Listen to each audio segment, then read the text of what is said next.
Antes de começar a entrevistar o João, eu vou rapidamente fazer um agradecimento aqui em nome do IB, sempre à comunidade Shalom por abrir as portas para a gente. Muitos eventos na loucura, né, de última hora, mas deu tudo certo, casa cheia, e é um prazer sempre poder compartilhar esses momentos tão importantes para a comunidade judaica e também para pessoas de fora, com a comunidade Shalom, que sempre nos recebe e nos acolhe. Rapidamente, para quem não conhece o IB existe desde 2017, o Instituto Brasil-Israel, e o nosso principal objetivo é promover debate de qualidade sobre Israel e judeus no Brasil, sempre buscando o diálogo dentro e fora da comunidade judaica. Então, se vocês ainda não seguem o IB, não conhecem todos os nossos produtos, aqui estão as nossas redes sociais, vocês podem seguir a gente por lá. A gente tem 4 programas semanais em que a gente debate e conversa sobre notícias e temas relacionados a Israel e judeus no Brasil. Muito, muito, muito conteúdo de bastante qualidade e diversidade de pensamentos de forma gratuita. A gente também oferece cursos e a gente tem colaboradores e pessoas muito especiais, como é o caso do João, que se somou a gente há algum tempo. E, enfim, é muito bom. João, muito bom ter você pessoalmente. Acho que a voz do João é muito familiar para muitos de vocês que acompanham o podcast, que ouvem ele. Então, hoje a gente vai conversar um pouquinho sobre futuro de Israel. É muito chato eu fazer isso com o João, porque ele é historiador e historiadores estudam sobre o passado, e eu convido ele aqui como se ele fosse a Márcia Sensitiva para falar sobre o futuro. Então, me desculpem pela minha inconveniência, mas vamos em frente. João, eu também já vou pedir desculpa, porque semana que vem sai um podcast do IB com o João e vai ter algumas repetições aqui. Não deixem de ouvir, que eu dependo de vocês, está na minha audiência. João, boa noite, obrigada mais uma vez. Eu queria começar fazendo uma pergunta bem tranquila assim para você, né? O sionismo virou um palavrão, basicamente, no Brasil. Você fala que você é sionista, você vai ouvir as piores coisas do mundo, basicamente. O sionismo mudou, na sua opinião, nos últimos anos? E como isso pode afetar o futuro de Israel? Bom, em primeiro lugar, boa noite. Muito obrigado pelo convite. É um prazer imenso estar aqui agora. Estou muito feliz de ver lugar cheio, na verdade, para me escutar. De verdade, não estou acostumado com todo esse prestígio por parte de vocês. Assim, que, de verdade, obrigado pela participação. Anita, vamos começar, então, se concentrando nessa pergunta. Na verdade, não foi uma pergunta que você fez no podcast. Essa não. Surpresa. Pois é. Então, não tem spoiler. Olha, o sionismo, ele sempre está em constante transformação. Porque o sionismo, na verdade, ele não é um só. Eles são vários, né? O sionismo ele é a ideologia por trás da ideia de que os judeus têm o direito à autoemancipação nacional, como todos os outros povos. E como qualquer movimento de autodeterminação nacional, ele tem projetos de nação, projetos de Estado. E o sionismo ele tem diversos projetos para o Estado judeu, que no caso existe hoje em dia. O sionismo ele é anterior à criação do Estado de Israel, mas hoje a gente tem a realização máxima do movimento sionista, que é o Estado de Israel. E a gente tem diversos projetos de diversas correntes para esse Estado de Israel ideal, para esse Estado judeu de acordo com cada visão. E não tem como o sionismo não estar em constante transformação, porque o mundo está em constante transformação, surgem novas visões, surgem novas vertentes com o passar do tempo, e é óbvio que o sionismo está em constante mudança. Então você me pergunta se o sionismo ele é o que era? Não. E ele também não vai ser o que ele é. Agora, o que o sionismo sempre vai ser é a ideia por trás do movimento de autodeterminação nacional do povo judeu. E isso, por si só, é legítimo, porque todos os povos, isso está presente na Carta da ONU, princípio de autodeterminação dos povos, prevê que todos os povos têm o seu direito à autodeterminação nacional. Então, nesse aspecto, o sionismo não mudou. O que muda é o que se faz em nome do sionismo, o que se cria e o que se projeta ao longo do tempo. E, obviamente, que o sionismo tem construções positivas e negativas aos meus olhos, que podem ser diferentes de como a Anita vê e de como cada um de vocês veem. Mas, enfim, a resposta é sim, ele mudou, mas, na essência, ele sempre vai ser a mesma coisa. E essa forma como o sionismo tem sido usado hoje, você acha que isso afeta o futuro de Israel? antes de você responder, se vocês também quiserem fazer perguntas, vocês têm duas alternativas. A primeira é vocês acessarem no celular de vocês shalom.org.br/perguntas, ou vocês podem levantar a mão que vai passar Leni vai passar um QR Code para vocês acessarem direto e fazerem perguntas que eu estou recebendo diretamente aqui. Em nome do sionismo, se realizam, se colocam em prática muitos projetos, muita coisa é realizada em nome do sionismo. E eu posso discordar, eu posso dizer que isso não é sionismo, e que isso é, e outras pessoas podem dizer que isso sim é sionismo. Uma vez eu escutei de um membro do Bnei Akiva, do movimento Bnei Akiva, que eles são a continuação do Hashomer Hatzair. E não pode haver, dentro do espectro sionista, dois grupos mais diferentes que o Bnei Akiva e o Hashomer Hatzair. Qual é a explicação que o membro do Bnei Akiva me deu? Que o Hashomer Hatzair ele era o movimento sionista mais forte nos primeiros anos do movimento sionista. Lá para os anos 20 e 30, era o maior movimento sionista do mundo e, por consequência, era o movimento que mais criou kibbutzim e que mais construiu assentamentos na Palestina antes da criação do Estado de Israel. E o Hashomer Hatzair foi fundamental, não somente o Hashomer Hatzair, todos os movimentos sionistas daquele momento, mas foi fundamental na hora de delimitar as fronteiras do Estado de Israel. Porque na hora que a ONU foi delimitar o plano de partilha da Palestina, ela se baseou em onde estavam localizados os assentamentos judaicos na Palestina e definiu que por aqui vai passar a fronteira, aqui vai ser o Estado judeu, aqui vai ser o Estado árabe, e mais ou menos foi por aí que a gente foi, na Guerra de Independência, Israel conquistou mais territórios, mas o que legitimou a presença judaica ali foi a quantidade de assentamentos construídos anteriormente. E o que o sujeito do Bnei Akiva me disse? O Hashomer Hatzair considerou o seu trabalho realizado em 1948, quando o Estado de Israel foi criado. E para a gente ainda não foi terminado. Então a gente continua construindo assentamentos judaicos em Eretz Israel, na terra de Israel, ou seja, nos territórios que hoje são os territórios considerados territórios ocupados, como a Cisjordânia, a faixa de Gaza já não mais, pode voltar a ser, depende do que vai acontecer agora durante essa guerra. E ele diz que que é a continuidade do Hashomer Hatzair. Se a gente pergunta para alguém do Hashomer Hatzair se eles acham que essas ações de construção de colônias na Cisjordânia são positivas para o sionismo, provavelmente a gente vai escutar uma resposta negativa. Eles vão dizer que não, porque a expansão das colônias na Cisjordânia vai gerar invariavelmente a impossibilidade de dividir o Estado em dois, e a gente vai ter que absorver 3 milhões de palestinos da Cisjordânia, e isso pode ser que seja o fim do empreendimento sionista, porque a gente vai deixar de ter maioria judaica na terra de Israel. Então, eles vão dizer que essas construções são contraproducentes para o sionismo, portanto, não são boas para o sionismo. Então, a visão de que o que se faz... na verdade, eu não me lembro exatamente qual foi a pergunta que você fez, mas o que se... Se o que é feito em nome do sionismo pode afetar o futuro de Israel. Você estava no caminho certo. Exatamente. Claro que pode afetar. O que se faz em nome do sionismo pode afetar o futuro de Israel, mas eu posso achar que o que se faz em nome do sionismo não é sionismo e outra pessoa pode achar que é. O fato é que tudo que se faz em Israel vai afetar o futuro do Estado e, obviamente, que a maioria das ações são tomadas em nome de determinada vertente do sionismo.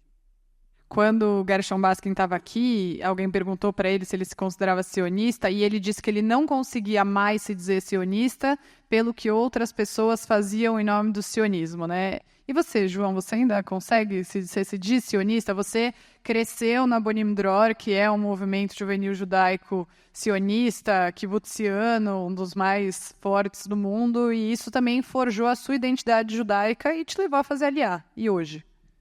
E hoje eu continuo com o mesmo pensamento. Obviamente que eu tenho umas visões que foram amadurecidas, especialmente pela minha vivência em Israel. O amadurecimento ele é constante. A gente sempre aprende coisas novas, a gente sempre quebra a cara de vez em quando com a realidade. Mas eu me sinto sionista, eu acredito no sionismo e eu acho que o sionismo realizou coisas maravilhosas para o povo judeu. O Estado de Israel tem realizações lindas e históricas e impressionantes. Acho que o Estado de Israel ajudou a salvar a vida de muitos judeus, possibilitou que judeus e judias vivessem em situação muito melhor do que viviam na diáspora em determinadas circunstâncias, possibilitou que judeus e judias não se assimilassem também e pudessem continuar sendo judeus judias ao longo da história, e também os governantes do Estado de Israel e cidadãos israelenses também realizaram eventos que foram bastante negativos, a meu ver. Mas eu não vou deixar de acreditar que o povo judeu tem direito a um Estado por conta de pessoas que tomam decisões com as quais eu não concordo. Eu acho que ninguém... inclusive, a gente comentou sobre isso num evento há pouco tempo, que enfim, judeus são cobrados publicamente por ações do governo israelense, né? E isso, obviamente, é uma manifestação antissemita, mesmo que quem esteja se manifestando dessa forma não entenda que está sendo antissemita. E eu costumo dizer que, obviamente, que os judeus não podem ser cobrados por ações cometidas pelo Estado de Israel, pelos seus governantes, e israelenses também não podem ser cobrados por isso, porque a população israelense ela é plural, nem todo mundo apoia o governo atual, inclusive no momento a minoria apoia.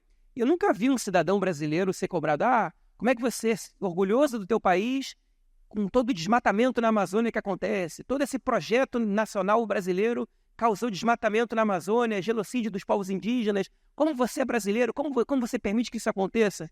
Enfim, eu acho que ninguém deixa de torcer para o Brasil nas Olimpíadas e na Copa do Mundo, nem de ter orgulho de ser brasileiro, nem de se sentir feliz por ser brasileiro por conta de ações A, B ou C que são tomadas por governantes no Brasil. E a mesma coisa acontece comigo como israelense, como cidadão israelense. Eu acho que eu não posso ser cobrado pelo que o governo faz ou deixa de fazer. Eu não sou membro do governo. Lamentavelmente, eu não posso tomar decisões hoje em dia em Israel, pelo menos se acorda com o que eu acredito que deveria ser feito. Então, eu sim sou sionista e eu não vou deixar de acreditar no sionismo, a menos que, enfim, as correntes majoritárias passem a construir algo que eu acho que realmente é nocivo para o próprio povo judeu. Aí pode ser que eu comece a questionar se o empreendimento sionista funcionou. Não se a ideia por trás do sionismo é equivocada ou não. Ela é correta, ela é justa e ela é legítima. Mas, em nome do sionismo, pode ser que se construa uma realidade que seja impossível continuar apoiando. Eu espero que a gente nunca chegue lá. João, sabe quando você tem que pagar por um aplicativo e aí você tem direito a 30 dias grátis? Você fala, beleza, vou ver aqui como é 30 dias grátis. Você está vivendo aqui um teste grátis de 30 dias de como é ser um judeu na diáspora, basicamente, durante a guerra. Maravilhoso, não recomendo que você compre o pacote completo. Como está sendo para você essa perspectiva de ver a guerra um pouco, entre muitas aspas, né, de fora, saindo de Israel? Eu não me sinto vendo a guerra como um judeu da diáspora, porque eu ainda estou totalmente conectado com o que está acontecendo em Israel agora. Eu comentei isso já algumas vezes em reuniões que a gente teve presente. A Anitta vai me escutar falar isso pela terceira vez, pelo menos. Mas, por mais que a maioria de vocês sabe, na época agora do mês de Tishrei, a gente tem uma série de Hagim. E durante esses Hagim, durante essas festividades, não tem aula nas escolas. Eu tenho 2 filhos. Eu tenho uma filha de 5 anos, que está no jardim, e um filho de 7 anos, que está na Kita Bet, que acho que é o 2º ano atualmente no sistema israelense, no sistema brasileiro de turmas, né? E as aulas foram suspensas quando a escalada no norte do país, ela começou, na verdade, lá por meados de setembro. Eu moro no norte de Israel, moro a 30 quilômetros da fronteira. E quando a escalada aumentou, a gente saiu de casa. E a gente decidiu vir para o Brasil porque a gente entendeu que as aulas estão suspensas, eles já iam ficar sem aula durante 2 semanas na época dos Hagim, em Sukkot, Simchat Torah. Então vamos aproveitar esse tempo e vamos para o Brasil. Se é para a gente ficar longe de casa, vamos pelo menos relaxar a cabeça, ver a família e, enfim, e ficar um tempo fora. E a gente tinha certeza que caso a situação permanecesse semelhante à que estava antes das festas, as aulas não retornariam. E eu fui surpreendido na quinta-feira passada com mensagens de WhatsApp do jardim de infância da minha filha, uma professora dela dizendo que as aulas iam voltar na sexta-feira. E eu achei muito estranho, porque a escalada não diminuiu, né? E as aulas da minha filha voltaram na sexta e do meu filho voltaram no domingo. Domingo em Israel é dia útil. E no domingo, a sirene tocou na escola do meu filho e no jardim da minha filha. Enfim, se eu tivesse em Israel nesse momento, a sirene teria tocado com eles, provavelmente em sala de aula, né? Se a gente tivesse decidido levar eles para a escola nessa situação. Então é muito difícil a gente se desconectar, porque a gente está nos grupos de WhatsApp. Eu moro no Moshav, que é uma comunidade pequena, com menos de 1.000 pessoas. Então, a gente está nos grupos de WhatsApp ali, que as pessoas estão comentando a situação, quando toca a sirene onde eles estão, e se já podem sair do abrigo. E eu recebo informações de aplicativos de notícias da mídia israelense. Então, hoje, por exemplo, a população de todo o noroeste de Israel, que chegou até regiões mais do centro-norte do país, ficaram 1 hora em abrigos por conta de um ataque de drones vindo do Líbano, do Hezbollah. É impossível se desconectar do que está acontecendo em Israel. Então, eu tenho muita dificuldade de me... Eu sei que eu vou voltar. No dia 11 eu vou voltar. Então, eu não consigo experienciar o que vocês vivem aqui. Eu sei que é complexo. Eu sei que é uma situação muito mais radical do que, pelo menos, todas as outras que eu vivi no passado. Eu estudei em faculdade de História durante a Segunda Intifada, durante a Primeira Guerra do Líbano. Vocês podem acreditar que houve momentos de tensão ali entre alguns outros alunos e professores também, mas eu imagino que agora seja muito pior, até porque tudo que está acontecendo é muito mais longo, é muito mais dramático, é muito mais intenso, tem muito mais mortos, é muito mais bárbaro. E as redes sociais também me mostram um pouco do que está acontecendo aqui, e também respingam um pouco em mim, mas eu não me sinto eu não sinto as coisas da mesma maneira que vocês, e nem acho que eu conseguiria se eu tentasse. Não sei se eu gostaria de estar na pele de vocês agora, mas também não sei se vocês gostariam de estar na minha. Então, a situação é difícil para todos os judeus e judias do mundo agora, então a gente sabe bem disso. João, como você está vendo a relação entre diáspora e Israel, talvez a partir da sua experiência no Brasil ou do contato que você tem pelo IB, pelo podcast? A gente sabe que o Netanyahu não é um grande entusiasta dessa relação, nunca foi uma prioridade para ele, mas você sente que de alguma forma algo mudou, que a diáspora ganhou algum tipo de serventia desde o 7 de outubro? Uma pergunta difícil, Anitta, porque a verdade é que para mim é difícil falar sobre como vocês estão respondendo a esse momento. Porque eu não estou aqui, né? Então eu posso falar do ponto de vista de quem está lá. Não é à toa que essa guerra ela é uma guerra que está gerando muita ansiedade e muitos conflitos internos na comunidade judaica aqui. Porque ela também gera em Israel, né? Acho que ninguém em Israel esperava, e aí eu vou colocar aqui a forma como eu vejo a situação, e quem não concorda, tá tudo bem, mas eu acho que ninguém em Israel esperava que a liderança do país, no momento, ela fosse atuar de maneira tão oposta, tão diferente do interesse da maioria da população nesse momento. Eu acho que no dia 7 de outubro, no dia 8 de outubro, mesmo com o Netanyahu já sendo impopular naquele momento, quando a guerra começou, o governo Netanyahu já era um governo impopular. Ele já tinha rejeição da maior parte da população. Era uma rejeição ali um pouco acima dos 50%, mas ele já não era aprovado pela maioria da população. E no 7 de outubro, no 8 de outubro, não existia um consenso amplo na sociedade israelense, especialmente entre os judeus israelenses, de que essa guerra que estava começando era uma guerra justa e importante. A população do Sul tinha que poder voltar para as suas casas com a certeza de que outro 7 de outubro não aconteceria. Então, alguma realidade deveria ser construída para que o Hamas não pudesse realizar outro 7 de outubro e que os reféns pudessem ser trazidos de volta para casa.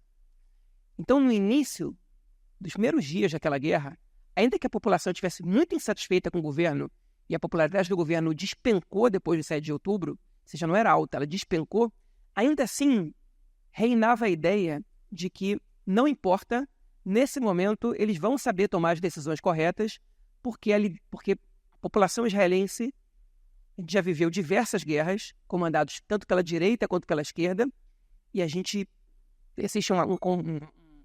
um entendimento tácito na população israelense que os líderes do país vão atuar de acordo com os interesses nacionais.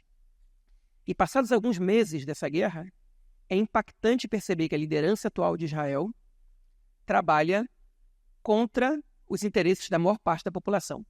Não faz o mínimo para trazer de volta os reféns, não estabelece um plano para o futuro da faixa de Gaza, para que algum grupo possa substituir o Hamas, o que faz o Hamas ficar numa situação absolutamente cômoda, porque eles sabem que não correm perigo de ser eliminados dessa maneira. E a população israelense se manifesta diariamente, semanalmente, às dezenas e centenas de milhares de pessoas, e isso divide a população, de certa maneira. A atuação do governo, ela gera manifestações diárias contra o próprio governo em meio a uma guerra de dimensões não vistas, pelo menos desde os anos 70. Então, isso obviamente gera confrontos dentro da sociedade israelense, entre israelenses, e não tem como isso não contagiar a diáspora. Porque se judeus israelenses não esperavam que o governo israelense atuasse contra os interesses nacionais, obviamente judeus da diáspora tampouco esperariam por isso.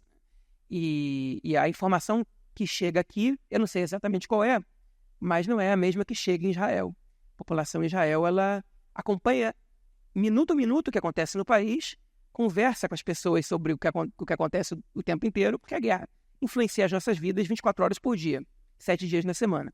Então, eu acho que isso tende a gerar confrontos aqui, não só por causa da forma como a informação chega, mas também por viver pela primeira vez uma situação de que o governo israelense ele não goza da confiança da população israelense em meio a um confronto desse tamanho. Você já falou algumas vezes que você sabe que não é igual, você está lá e você está aqui, mas eu vou insistir, mesmo assim, vou te fazer uma pergunta para você analisar um pouco do que acontece aqui.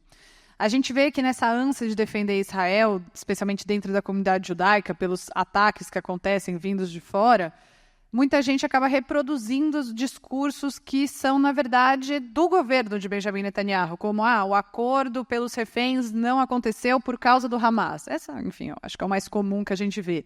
Ou estava tudo bem antes do 7 de outubro e coisas do tipo. E esses argumentos, eles não têm nenhum eco dentro da sociedade israelense. É uma minoria de uma minoria de uma minoria que ainda defende isso. Se você, enfim, quiser trazer os dados que eu sei que você tem sobre quantas pessoas ainda apoiam o governo ou quantas pessoas são a favor do fim da guerra, aqui, sinceramente, quando você vai falar do fim da guerra, esse assunto é interditado. A diáspora, na minha opinião, na minha vivência, de tudo que eu vejo como a profissional à frente da comunicação do IB, as pessoas não estão prontas para falar do fim da guerra. Elas não têm essa vontade.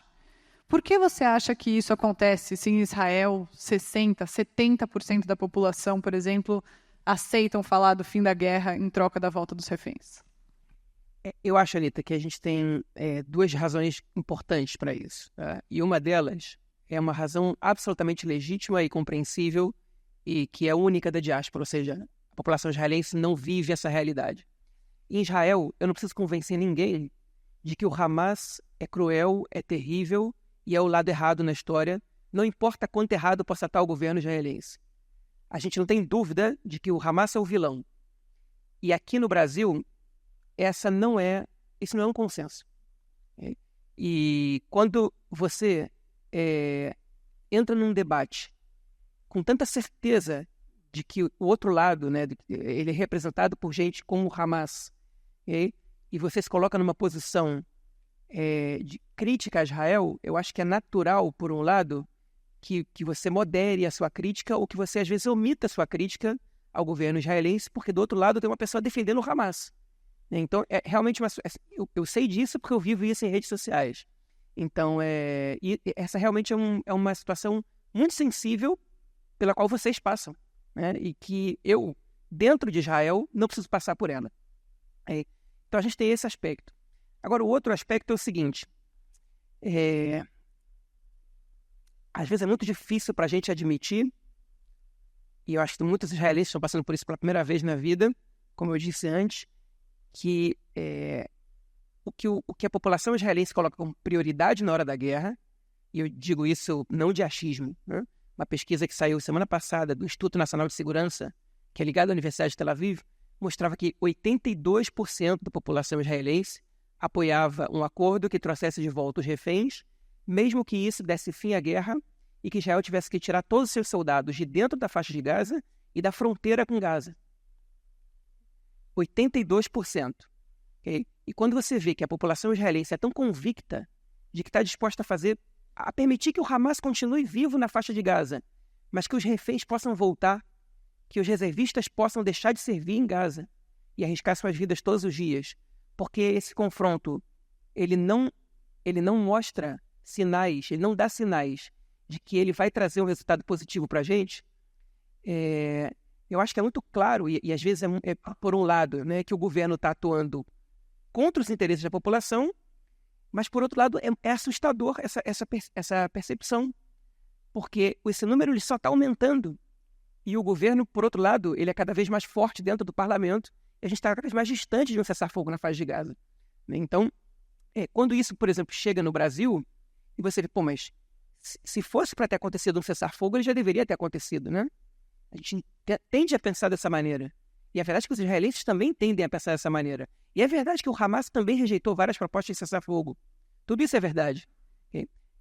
Mas a gente não vê do nosso lado, quando a gente não vê do nosso lado a mesma preocupação que a gente tem, que a população tem, a gente começa a pensar, a questionar a nossa sanidade. Será que a gente está querendo a normal?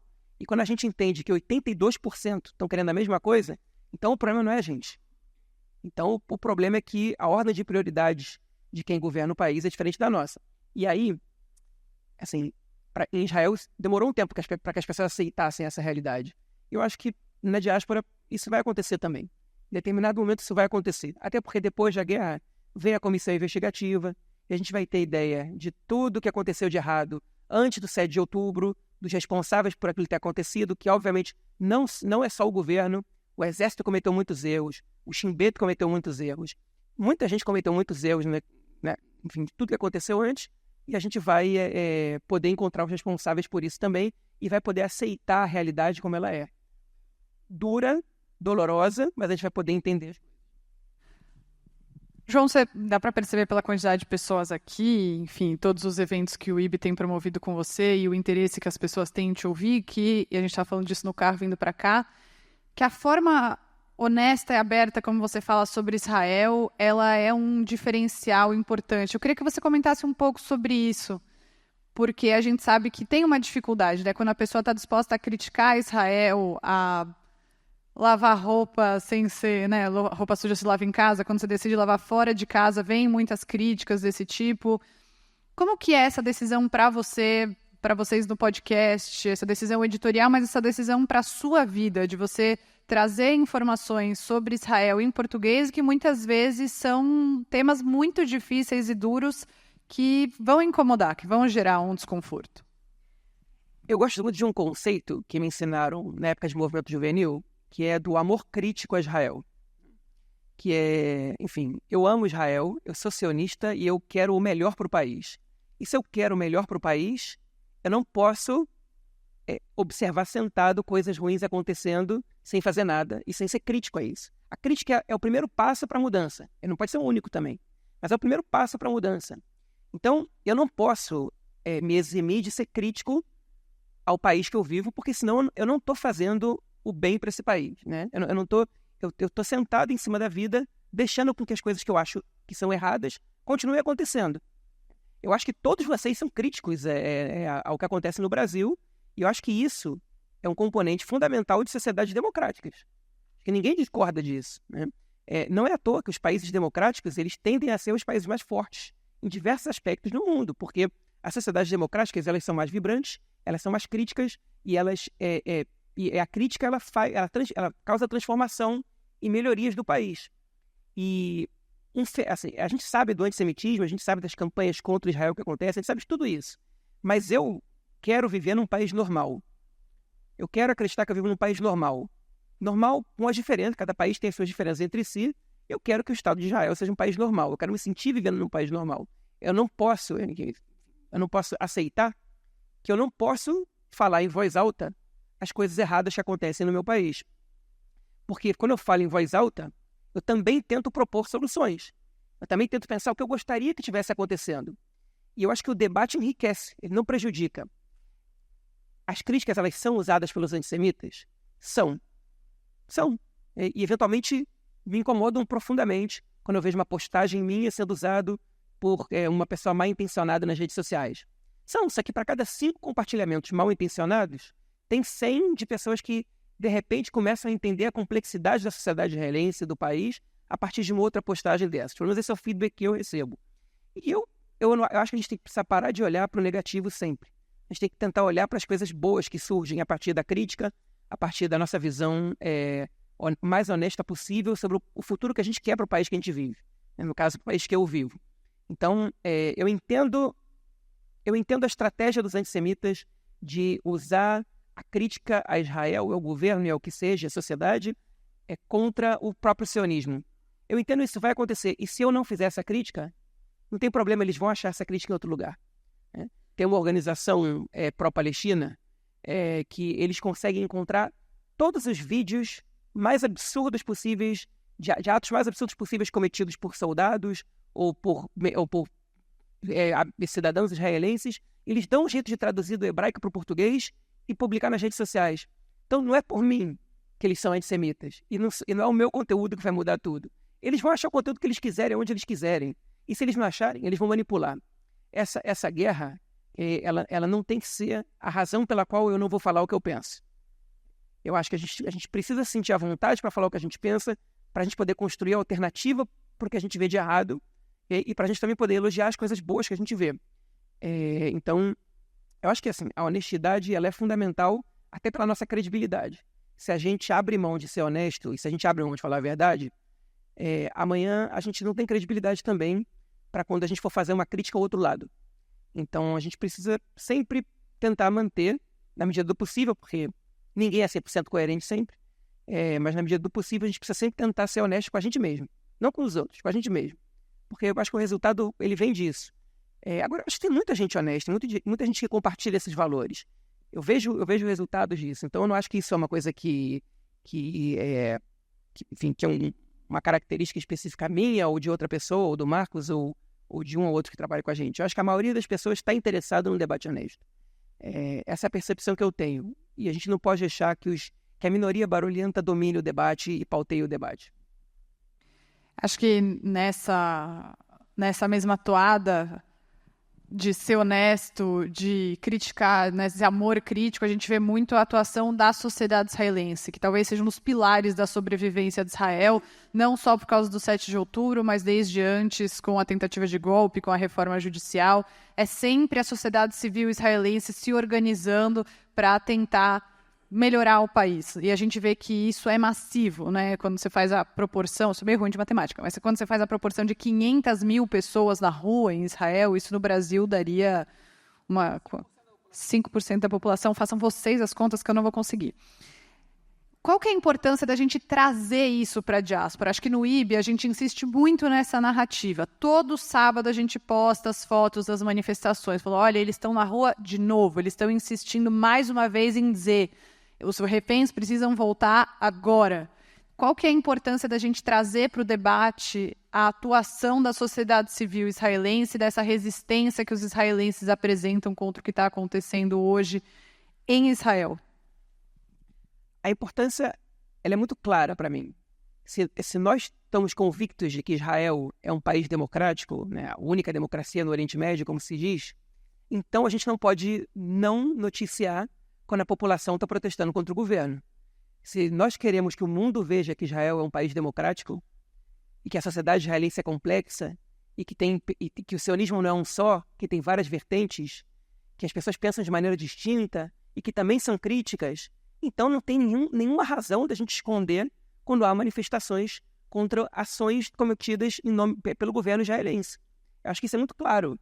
E a sociedade israelense ela se manifesta desde antes do Estado ser criado. As manifestações de rua são comuns.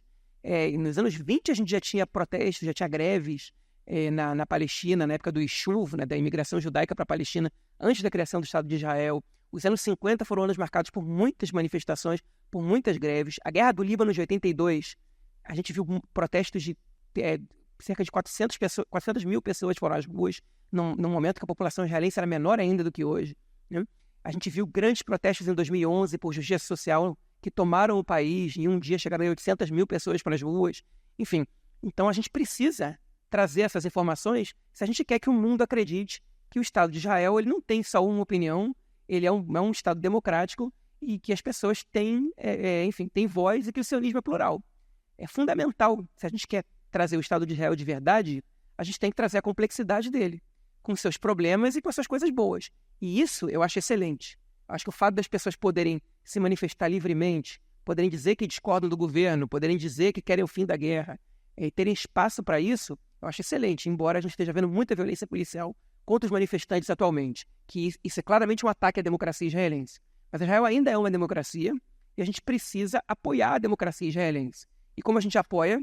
Participando dela, mostrando o que acontece, opinando sobre isso, se informando e tentando, enfim, apoiar o lado com o qual a gente concorda nesse momento. Olha, o Rafael Feldman está te pedindo um conselho aqui. Em uma conversa com alguém que é claramente anti-Israel, você acha que ele ou qualquer um que entre nesse tipo de debate deve evitar críticas a Israel ou não? Não. Não. Eu acho que a gente tem que ser honesto. Sempre. A gente não deve evitar críticas a Israel. Pelo contrário. Olha, Rafael, eu não sei onde você está, mas ali. É o seguinte, Rafael. Eu não debato... Tem um grupo de pessoas com os quais eu não debato. Porque eu não posso ser honesto com essas pessoas. Porque essas pessoas são desonestas.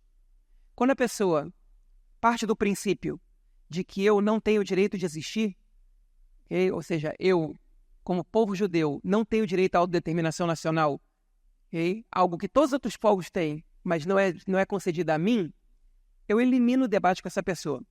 Se eu não posso ser honesto no debate, eu não debato. Se eu escolhi debater, eu escolho debater de maneira honesta. Então, se eu tenho que criticar, se eu tenho críticas, eu coloco essas críticas na mesa. Eu acho que a gente pode tentar dialogar, às vezes, com os que são, por ignorância, contra a nossa existência. Se a gente percebe que essa é uma ignorância ingênua, existem casos que vale a pena o debate. E aí cabe a cada um de nós sentir nesse momento se vale a pena esse debate ou não. Se eu sinto que o debate vale a pena, eu sou sempre honesto. Porque eu não... Você já viu alguém... Você já viu algum debate que as pessoas estão em dois extremos e um lado convenceu o outro de alguma coisa? Não existe. Isso não existe. Um debate entre dois extremos, ele só serve para você vencer o outro perante as pessoas, a opinião pública, frente às pessoas que estão assistindo o debate. Eu não me submeto a esse tipo de debate. Eu não acho que isso é saudável, eu não acho que isso constrói nada. Eu só debato com quem eu possa, de alguma maneira ou de outra, chegar em um acordo. Que a gente possa compartilhar alguns valores. Então, eu sempre sou honesto, porque eu espero que essa pessoa vá, em algum momento, concordar comigo. Se eu vejo que essa pessoa não compartilha dos valores mais básicos comigo, eu abandono o debate. Não faz sentido continuar essa conversa. João, agora eu vou misturar uma pergunta minha com o Bruno Peckler. Se você quiser responder diretamente para ele, ele está ali. A minha é: existe futuro para Israel sem falar da volta dos reféns? E o Bruno te pergunta, se não o retorno dos reféns, quais são as prioridades do governo de Israel na guerra? Ou você vai ser mensageiro do apocalipse, hein? Bom, enfim, vou começar pela primeira, então. Eu acho muito complicado a gente falar sobre o futuro de Israel sem o retorno dos reféns. Porque a gente tem que partir desse princípio. Então, o Estado de Israel surge com a premissa de que ele é um lar seguro para os judeus do mundo inteiro. E no momento que terroristas de um grupo, com todo respeito, né, ao todo o treinamento que o Hamas fez e ao poderio que eles construíram e ao dinheiro que eles receberam do Catar, no momento que um grupo tão inferior ao exército israelense consegue fazer o que fez naquele momento, passando por cima de um dos exércitos mais poderosos do mundo, que consome, até o momento, agora mais, que consumia 12% do orçamento do Estado com defesa, no momento que eles entram num kibbutz e arrancam as pessoas das suas casas e levam como reféns, ou que eu mando meus filhos para o exército, e eles vão lá e sequestram meu filho, que está a serviço do Estado, é dever do Estado trazer essas pessoas de volta.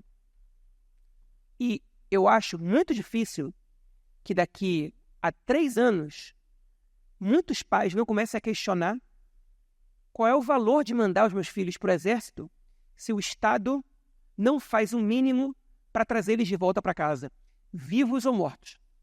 Porque até o direito de enterrar o seu filho, o pai e a mãe devem ter. Então, você pergunta, qual vai ser o futuro? Se existe futuro para o país sem os reféns? Essa é uma pergunta muito complexa. Eu não sei se você responder essa pergunta da maneira como você esperava, mas eu acho que vai ser um futuro muito complicado se as famílias se sentirem desamparadas pelo Estado no momento que o Estado abandona os reféns. A população do sul de Israel já se sente abandonada pelo país pelo 7 de outubro. Vocês abandonaram a gente aqui, vocês tiraram o exército daqui, tiraram as armas dos kibbutzim, que as pessoas ali tinham, Kitot Kanenut, que são grupos de defesa dos próprios kibbutzim. Vocês levaram tropas daqui para a Cisjordânia para defender um deputado que decidiu abrir uma sucá num vilarejo palestino para provocar os palestinos e tiraram essas pessoas ali da fronteira com a faixa de Gaza. Essas pessoas já se sentem abandonadas. No momento que os reféns não puderem voltar, por conta de decisões do governo A, B ou C, não importa quais sejam, é porque a ordem de valores está muito invertida no país, né? Como a gente sabe, no Talmud existe uma frase que diz que quem salva uma vida salva o mundo inteiro, né? E eu acho que aí tem 101 mundos inteiros que precisam ser salvos. Até os que já, talvez, esse 1/3 que não tem mais condições de ser salvos, porque a gente sabe que, para as informações que chegaram, cerca de 1/3 dos reféns já estão mortos. E a segunda pergunta... Se não a volta dos reféns, qual que é a prioridade do governo nessa guerra? Olha, eu vou dizer para vocês o que o governo diz, para depois dizer o que eu penso sobre o governo diz. O argumento do Netanyahu hoje é o seguinte, essas são as palavras dele que eu vou parafrasear aqui. Ninguém quer mais a volta dos reféns do que eu. E a gente vai fazer o possível e o impossível para trazer os reféns. No entanto, não a qualquer custo. Que parece ser um pouco contraditório com fazer o possível e o impossível, né? Mas não a qualquer custo. Porque eu, como primeiro-ministro, não posso permitir que aconteça outro 7 de outubro. Então, eu não posso atender às demandas do Hamas. Eu preciso destruir o Hamas e eu tenho que tomar uma decisão impopular que seja para não permitir, por exemplo, que a gente liberte milhares de terroristas com sangue nas mãos ou que o Hamas possa se fortalecer novamente e fazer outro 7 de outubro. Esse é o argumento do Netanyahu. Então, não é que ele não quer trazer os reféns, é que ele não pode aceitar as exigências do Hamas. Agora, se a gente partir desse princípio de que a razão pela qual os reféns não voltaram é porque o Netanyahu ele não pode atender as exigências do Hamas, ou seja, que ele quer eliminar a presença do Hamas enquanto governo na faixa de Gaza, então a gente tem que observar as ações dele do 7 de outubro até agora. Os principais comandantes do exército de Israel, inclusive o chefe do Estado-Maior das Forças Armadas, Herzi Halevi, já disseram que tudo que poderia ser feito por vias militares em Gaza já foi feito. O Hamas, de 2005 a 2023, ele saiu de um grupo terrorista a se transformar em uma milícia, quase uma força militar. O exército israelense conseguiu transformar o Hamas de volta só num grupo terrorista. O Hamas não tem mais uma estrutura militar para guerrear contra o exército israelense. O Hamas não tem nenhuma condição de realizar outro 7 de outubro hoje. Do ponto de vista militar, não tem como eliminar o Hamas. Porque o Hamas tem 40 mil membros, dos quais, segundo o próprio exército, cerca de 15 mil foram mortos. E se depois de um ano só 15 mil foram mortos, é sinal de que os outros 25 mil dificilmente a gente vai conseguir matar. E a gente sabe que não é nem matando todos esses 40 mil a gente elimina o Hamas. Porque se o braço armado do Hamas tem 40 mil membros, o braço político do Hamas, os funcionários do Hamas, são 200 mil. E a ideia do Hamas não vai ser eliminada matando pessoas. O Hamas só pode ser eliminado pela sociedade palestina. Porque o Hamas é uma ideia. E a sociedade palestina só vai eliminar o Hamas se eles entenderem que existe uma outra perspectiva melhor que o Hamas. E no momento que o Hamas está totalmente enfraquecido, depois de mais de um ano de combate, nos quais eles, como força armada, foram destruídos, Israel precisa apresentar um plano para a faixa de Gaza para substituir o Hamas. E o governo Netanyahu se recusa a fazer isso. Esse ponto, por que ele se recusa a fazer isso? Isso é exatamente o que o Hamas teme, que realmente haja um plano em conjunto entre Israel e os países árabes moderados do Golfo, e os Estados Unidos e a União Europeia, que possa, de repente, dar fim ao poder do Hamas em Gaza. Então, por que o governo não faz isso? E aí, a gente tem algumas respostas para isso. Existem membros do governo... Eu quero emendar uma outra pergunta que acho que vai ajudar a gente a orientar, que é do Dili. Tá ali? Muito se fala sobre o plano do dia seguinte para Gaza e um possível acordo com uma autoridade palestina reformada. Qual é o poder e a responsabilidade de Israel em viabilizar essas mudanças na sociedade palestina? O poder e a responsabilidade é total de Israel. Porque quando você entra numa guerra, as guerras, né, como disse Clausewitz há muitos anos, ela é a continuação da política por outros meios. Ou seja, nenhum país começa uma guerra sem saber o que ele quer alcançar por meio dessa guerra. Então, a guerra é a mentalidade do seguinte: a gente precisa de uma ação militar para alcançar determinado objetivo político. Só que a guerra, ela não se resolve somente com uma ação militar. Você precisa ter um plano. Esse plano pode ser bom e pode ser ruim, ele pode dar certo e pode dar errado. Mas esse plano precisa ser colocado em prática. E o governo Netanyahu, ele se nega sequer a apresentar esse plano. O argumento do Netanyahu é: a gente não vai falar de plano nenhum enquanto o Hamas não for destruído. Só que, na verdade, a gente sabe que dentro do governo Netanyahu, a gente tem setores extremistas que ameaçam abandonar o governo caso ele faça um cessar-fogo e termine a guerra. Okay? Ou caso ele apresente qualquer proposta para a faixa de Gaza que quem governe a região seja uma força autônoma palestina. Okay? Por que eles não querem isso? Porque esses grupos são radicais da extrema-direita e eles desejam recolonizar a faixa de Gaza. Eles querem reconstruir as colônias judaicas na faixa de Gaza, como era até 2005.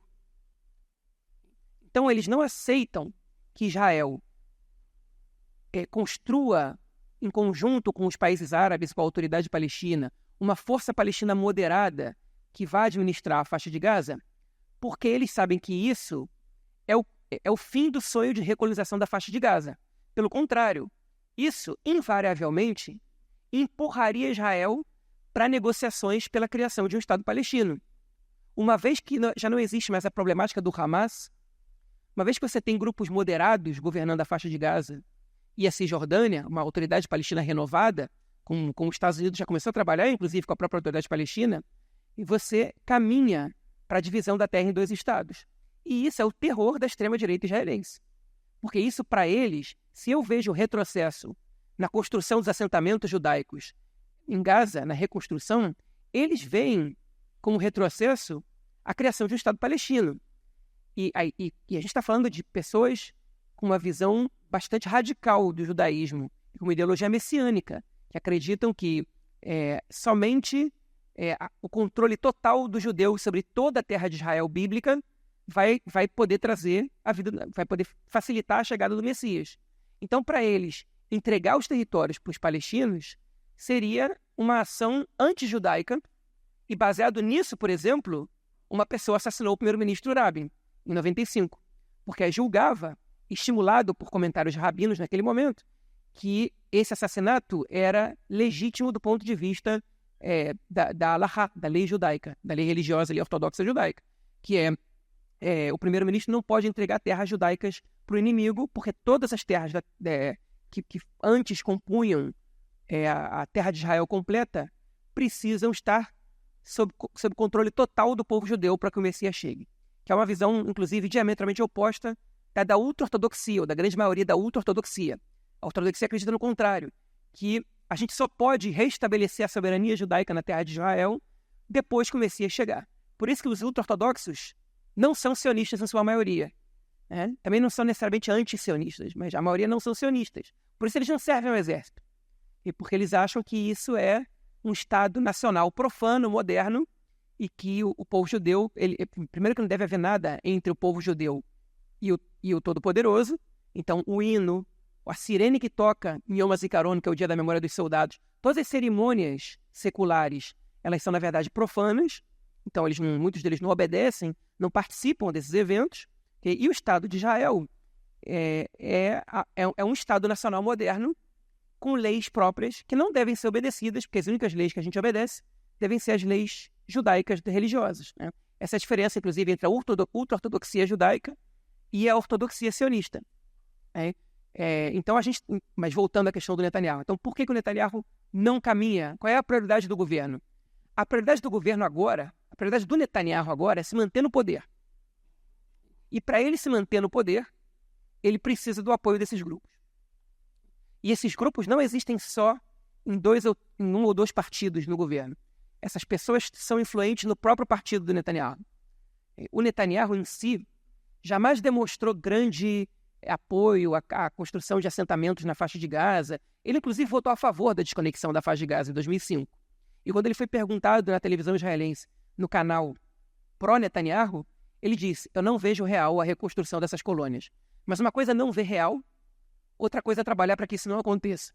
E esse é um temor meu, enquanto cidadão israelense, que não concorda com isso, que é ver a possibilidade disso acontecer agora. Na última, não essa segunda-feira anterior, teve um evento, né, ali na fronteira, na cidade de Sderot, que era uma preparação para a recolonização da faixa de Gaza. E falou assim, mas isso é uma minoria. Mas eram membros do Likud. O Likud não era, um partido de extrema-direita. Era a direita sionista, mas estavam ali membros do governo, ministros e tudo mais. João, antes da próxima pergunta, eu queria ler um trecho aqui de um texto que a Daniela Kresch escreveu, que é sobre a questão dos reféns. Se você quiser, você comenta, senão eu passo para a próxima pergunta.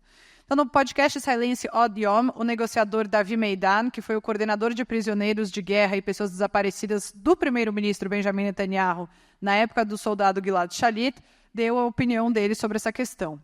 Para Meidan, há o ethos israelense, uma espécie de declaração fundadora do país de que ninguém fica para trás nas guerras que o país trava por sua existência. E isso é o mais importante de tudo. É a cola que une o país e incentiva jovens a serem combatentes em seu serviço militar.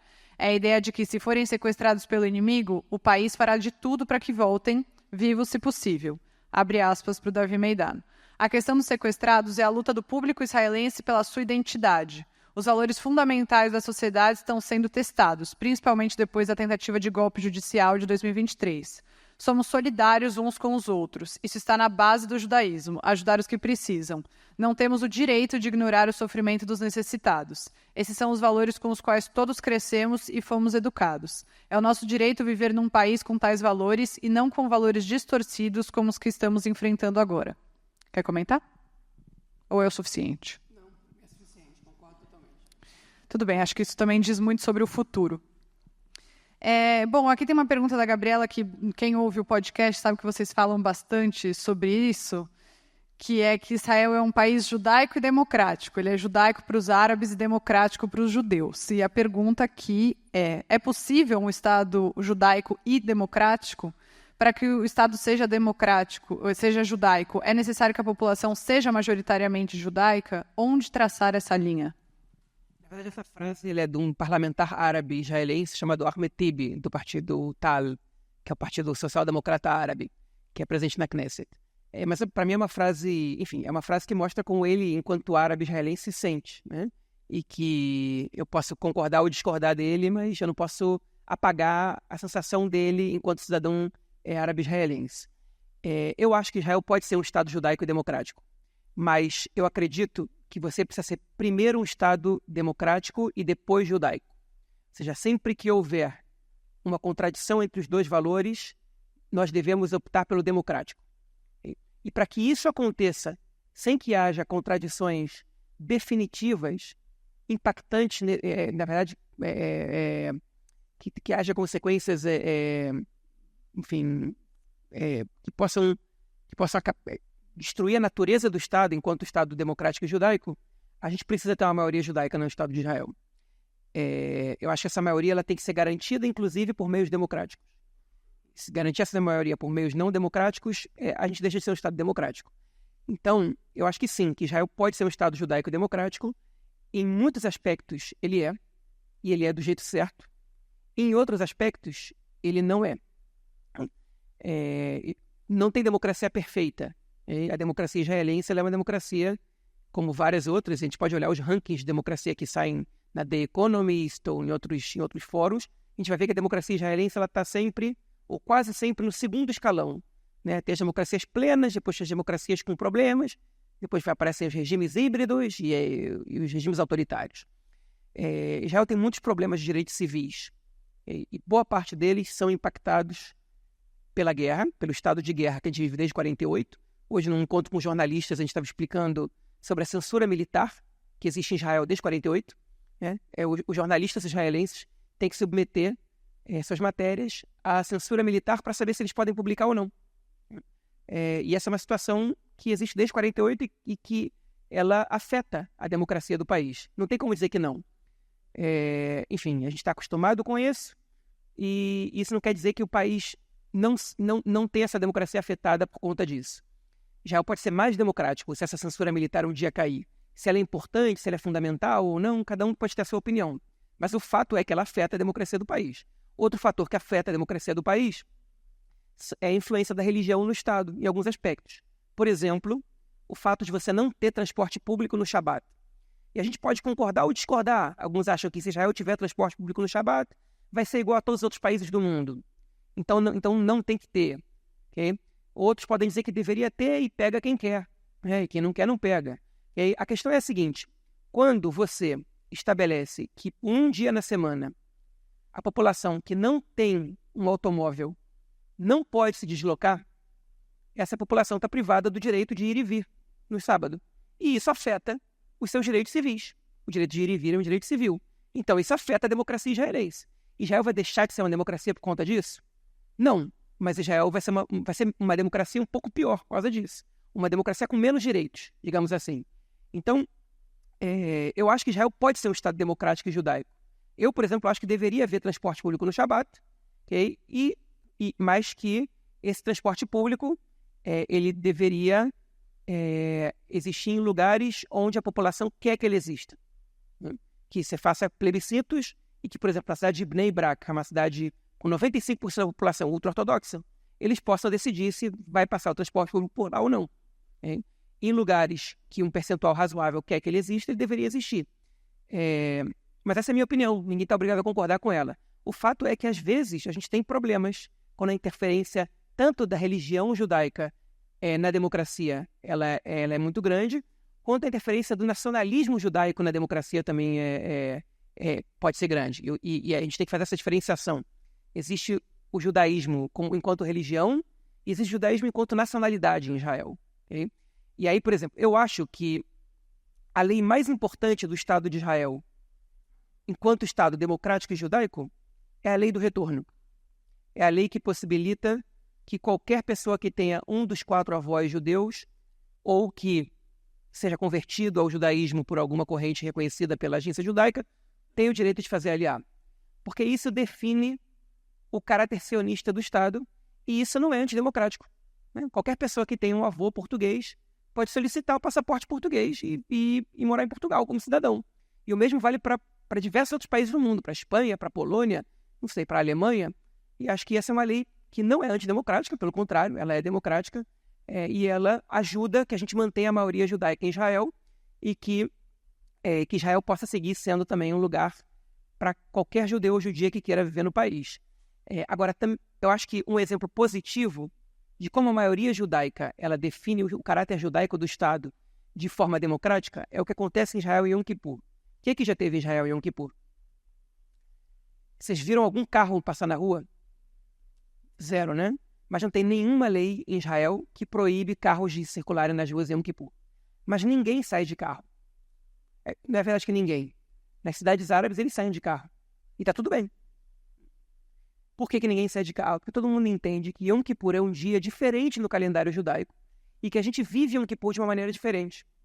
Então, mesmo que não tenha nenhuma lei que proíbe, a maioria judaica do Estado decide que é um dia que não se sai de carro. E isso é uma consequência da maioria judaica em Israel que decide algo sem transformar isso em lei, numa lei coercitiva ou proibitiva, e que transforma Israel num Estado judeu e democrático ao mesmo tempo. Bom, vou fazer mais 2 perguntinhas para a gente ir encerrando, mas uma delas é da Rabina Fê, que ela fala: Israel é uma democracia, mas tem uma baixíssima aprovação do governo. Um ato democrático não deveria ser uma troca de liderança? E aí já vou pedir para você repetir algo que eu já ouvi algumas vezes, que é: você vê uma possibilidade de uma mudança de governo? É verdade. Israel o governo tem uma aprovação muito baixa e é uma democracia é um regime parlamentarista que tem como uma de suas características que quando ele perde a confiança da população, geralmente o governo cai e são convocadas novas eleições, né? Que é diferente do presidencialismo, e esse governo não cai. Okay? E aí eu acho o seguinte, eu acho que a sociedade civil israelense ela não fez pressão o suficiente para que esse governo caia. Ela faz bastante pressão, mas o governo, de alguma maneira, sente de alguma maneira confortável. Essa pressão não é suficiente para me derrubar. Mas existe um contexto no qual a pressão popular pode forçar esse governo a cair, a romper. E eu acho que a gente ainda não chegou lá. E eu acho que a gente não está perto de chegar lá. O contexto da guerra ele é um contexto muito problemático. Porque existe muita gente que diz: eu não vou em manifestação enquanto meu marido estiver de reservista em Gaza. Porque eu não posso ficar pensando em queda do governo enquanto as pessoas estão correndo risco de vida ali. As próprias famílias dos reféns pedem para separar a luta entre derrubar o governo e trazer de volta os reféns. Porque eles querem trazer os apoiadores do governo para a briga deles para a volta dos reféns. Eles querem que o governo se veja pressionado pela sua própria base. E quando as duas manifestações ao mesmo tempo pedem a queda do governo e a volta dos reféns, o governo diretamente associa os manifestantes à esquerda, que já estava contra o governo mesmo antes da guerra, então não faz diferença. Então, eu acho que esse é o problema que a gente vive hoje, né? Para quem, pelo menos, acha que esse governo não devia mais estar no poder. Que a população civil ainda não pressionou o governo o suficiente para que ele caia. E a gente vive uma situação que o governo está cada vez mais confortável. E o Netanyahu conseguiu aumentar a sua base de 64 deputados para 68 com a entrada do partido da direita republicana, que é um partido chefiado pelo ex-membro do Likud, Gideon Sa'ar. E com 68 parlamentares, é muito difícil derrubar o governo. Eu acreditava, em algum momento, até determinado momento, que o orçamento do Estado não seria aprovado por se tratar de um orçamento muito impopular, que muita gente do governo não votaria a favor dele. E em Israel, a aprovação do orçamento ela condiciona a continuidade do governo. Ou seja, se o orçamento ele não é aprovado, o governo automaticamente cai e são convocadas novas eleições. Mas hoje, ao que tudo indica, parece que o governo vai conseguir aprovar o orçamento. Então a gente está cada vez mais próximo de ver esse governo completando o seu período até o fim, que é algo que não acontece desde os anos 80. Desde os anos 80, nenhum governo israelense completa os seus 4 anos de mandato. E esse governo, ele aparentemente, como ele tem como principal objetivo continuar no poder, eles estão fazendo de tudo só para terminar esse mandato.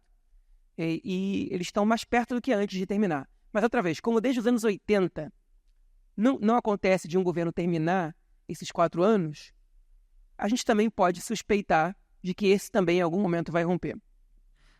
Você acha que as mortes de peças-chave do Hamas e do Hezbollah, como Sinwar, Nasrallah, Haniyeh, também são uma forma de ir renovando um pouco essa manutenção no poder? E toda vez que aumenta a pressão, teve a morte daqueles 6 reféns e logo em seguida veio a morte de um deles. Agora eu não vou lembrar se foi o Nasrallah, eu acho que foi o Nasrallah.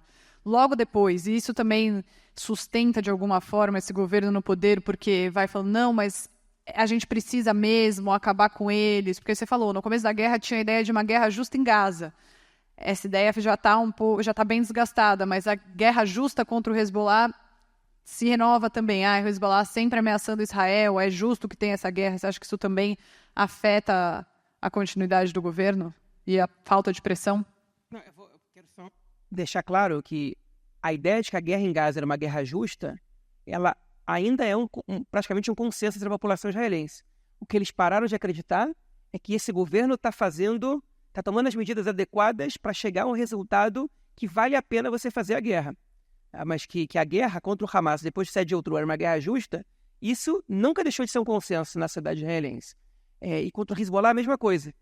E eu temo que a gente vai chegar no mesmo resultado, que a população, de alguma maneira, pense que ela está se estendendo demais e está atendendo a objetivos que não são os interesses nacionais. Agora, a eliminação dos líderes do Hamas e do Hezbollah, especialmente do Nasrallah, obviamente foi uma injeção de popularidade para o governo. O Netanyahu recuperou alguns pontos nessa brincadeira. Não chegou a patamares positivos, mas melhorou. Porque a execução de líderes tão importante, e o Nasrallah não é qualquer um. O Nasrallah, ele é o chefe do Hezbollah desde 92. São 32 anos chefiando o grupo. O Nasrallah, ele foi responsável pela guerra de 2006, pela segunda guerra do Líbano com Israel. Ele bombardeou o norte inteiro de Israel, né, porque não existia o Kippat Barzel, o Iron Dome, para proteger as pessoas dos foguetes. Muitas pessoas foram mortas por causa da liderança do Nasrallah sobre o Hezbollah. Então, a morte do Nasrallah foi comemorada em Israel como uma vitória na guerra. Não como a vitória da guerra, mas foi um evento popular para a população israelense. A do Sinwar também, a do Haniyeh um pouco menos. A do Sinwar também, mas menos porque o Sinwar foi morto em circunstâncias diferentes. Ele não foi uma operação precisa do exército que executou o Sinwar. Foi por acaso, tropas que estavam circulando por uma região, de repente esbarraram com ele e só descobriram que era o Sinwar depois que ele já tinha sido morto. Né? E também porque o Sinwar, em setembro, né, ele foi morto em setembro ou em outubro, já nem sei mais. Outubro, né? O Sinwar, em outubro de 2024, ele é muito menos relevante do que ele era em setembro de 2023. O Sinwar, ele já tinha dificuldade de comunicação com o braço armado do Hamas, ele já não tinha mais tanta relevância, uma vez que o braço armado do Hamas já foi totalmente destruído, quase totalmente destruído pelo exército israelense. Ele não teve um impacto que uma hora ele ia ser morto. Uma hora a gente sabe que a cabeça do Sinwar ia aparecer. Quanto ao Nasrallah, a gente não só não tinha essa certeza de que ele seria morto, como ele foi morto antes que o Hezbollah pudesse tomar qualquer atitude que fosse grave em relação ao Estado de Israel. Então foi uma morte que a gente pode olhar para ela e dizer, essa execução evitou, de uma maneira ou de outra, que o Hezbollah fizesse danos graves a Israel. A gente não sabe o que teria acontecido, mas a gente sabe que o Nasrallah foi morto, que o Hezbollah sofreu um forte impacto e que até agora o Hezbollah não fez nem perto do que a gente temia que eles pudessem fazer. Então, enfim, essas mortes, elas, de alguma maneira, elas têm resultado, algumas mais, outras menos, mas, como a gente sabe muito bem, não é a morte do Sinwar, nem a morte do Haniyeh, ou do Mohammed Deif, ou do Fuad Shukr, ou do Nasrallah, que vão fazer com que o Hamas acabe ou que o Hezbollah acabe. Esses grupos, o Hamas principalmente, está acostumado a renovar sua liderança, porque não é de hoje que Israel executa seus líderes. E o Hezbollah tem um pouco menos de costume de trocar seus líderes, mas não é cortando a cabeça deles que eles deixam de se renovar. Inclusive já tem um substituto para o Nasrallah comandando o Hezbollah no Líbano, mais fraco do que ele, menos poderoso, menos carismático, mas o Hezbollah continua existindo. Na verdade, se a gente quisesse atacar a raiz, né, a gente teria que ir até o Irã. E uma guerra contra o Irã, ela é uma guerra muito diferente de uma guerra contra o Hezbollah e contra o Hamas. E se ela não aconteceu até agora, vocês podem ter certeza que é porque nem um governo que está interessado na sua manutenção acima de qualquer coisa está disposto a enfrentar uma guerra dessa. Não que Israel não possa vencer essa guerra, mas o custo de uma guerra dessa é muito alto. Eu vou fazer a última pergunta, mas vou dar alguns recadinhos, tá? Antes. Primeiro, eu sei que eu vou acabar e todo mundo vai querer falar com o João, que vocês amam muito ele, que vocês têm muitas dúvidas. Vamos fazer isso lá fora, tá? Não aqui dentro, então vamos deixar ele sair antes de a gente dizer o quanto a gente ama o João.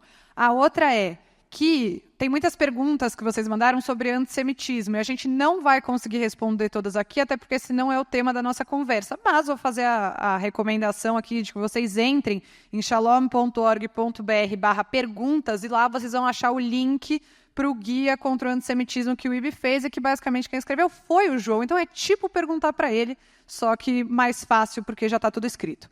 João, última pergunta então para a gente encerrar. Existe futuro para Israel sem o fim da ocupação? Eu acho que a longo prazo vai ser complicado. Eu acho que a longo prazo é impossível pensar que a gente vai ver um Estado judaico sem maioria judaica. E conforme a ocupação ela se mantém e a construção dos assentamentos se amplifica e aumenta, cada vez mais vai ser impossível separar entre o Estado judeu e o Estado palestino. E eles têm mais filhos do que a gente. Por mais que os ultra-ortodoxos tenham muitos filhos, os palestinos têm mais filhos do que a gente. E olha que os israelenses têm bastante filhos, seculares também. É difícil encontrar uma família com menos de 3 filhos. Pois é, minha família é uma família pequena, só são 2 crianças. Minha mulher queria um terceiro, mas a gente ainda não está em acordo sobre isso. Mas é para vocês verem, né? E Você sabe que, então, você está comprometendo também o futuro de Israel. Pensa nisso. Enquanto Estado judeu e democrático. E os palestinos têm mais filhos que a gente. E se a gente virar um Estado só, além de todo o ressentimento que existe entre os dois lados, que me custa muito acreditar que seria saudável a gente se misturar assim, eu também acho que seria o fim do Estado judeu. Seria o fim do empreendimento sionista. Então, o Estado de Israel, com esse nome, pode até continuar existindo, mas ele vai deixar de ser judaico ou vai deixar de ser democrático. Algum dos dois a gente vai ter que abrir mão se a gente não termina com isso. E isso pode ser daqui a 10, pode ser daqui a 15, pode ser daqui a 20 anos. Vai chegar um ponto de inflexão. E é preferível que a gente tome a decisão sobre o nosso destino. Essa era uma frase do Ben-Gurion, inclusive. Porque senão, se a gente deixar com que o tempo tome essa decisão, ou que a comunidade internacional tome essa decisão, ela pode ser ruim e ela pode ser muito mais dolorosa do que se a gente tomar essa decisão. Então, a criação de um Estado palestino não é só porque eu me solidarizo com o direito dos palestinos por ter um Estado, que eu acho que eles têm o direito, igual o povo judeu tem, todos os povos têm esse direito. Mas é também uma necessidade sionista. Se não houver Estado palestino, a gente vai, de uma maneira ou de outra, se ver frente a, entre essas duas possibilidades, uma delas, a um Estado que não vai ter maioria judaica, portanto, não vai ser um Estado judaico, é o fim do sionismo, ou um Estado que vai ter subcidadãos, porque a gente não vai dar cidadania para os palestinos, para que eles não sejam maioria no nosso Estado, e a gente não vai ser um Estado democrático, a gente vai ser um Estado de apartheid oficial. Okay? A gente não é um Estado de apartheid oficial porque a gente não anexou os territórios palestinos. Então, a gente não tem subcidadão porque na Cisjordânia e na faixa de Gaza o status internacional, sob a lei internacional, é de território ocupado. Se em algum momento deixar de ser, a gente vai ser um Estado de apartheid. E aí vocês sabem o que acontece com o Estado de apartheid. São sanções, boicote internacional, enfim, e eu não vou querer viver nesse país. Então, por isso, a gente tem que lutar para que isso não aconteça. Adrian.